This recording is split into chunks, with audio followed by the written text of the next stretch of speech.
Plafon ruang Piniri lantai 2 gedung Rumah Sakit Umum Daerah RSUD Sultan Iskandar Muda, Nagan Raya ambruk. Meski kejadian ini sempat membuat terkejut para pasien yang dirawat di rumah sakit tersebut, namun pelayanan rumah sakit kembali normal seperti biasanya. Seperti inilah kondisi ruang Piniri Rumah Sakit Sultan Iskandar Muda, Nagan Raya pasca plafon ruangan ambruk 1 hari yang lalu. Saat kejadian, di dalam ruangan tersebut terdapat 5 pasien yang tengah dirawat. Kejadian ini pun membuat pasien di rumah sakit panik dan petugas pun seketika langsung memindahkan para pasien ke ruangan lainnya. Beruntung, tidak ada korban jiwa dalam kejadian naas tersebut.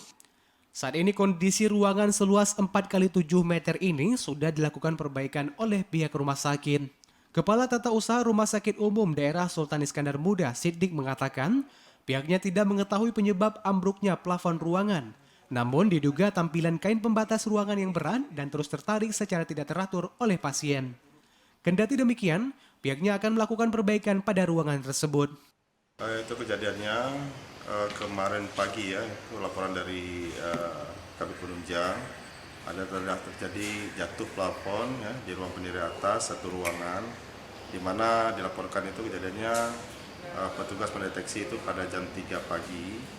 Artinya jarak antara jatuh dengan dievakuasi itu kalau berdasarkan laporan itu jam 3, kemudian plafon tersebut jatuh jam 5.30. Kan informasi yang ada 5 pasien dan kelima-lima sudah dievakuasikan ke koridor sebelum kejadian tersebut.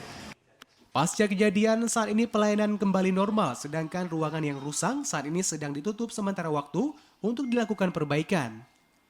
Saat ini rusak plafon gedung juga dalam penyelidikan kepolisian setempat. Dari Nagan Raya, Aziz Saputra, TVRI melaporkan.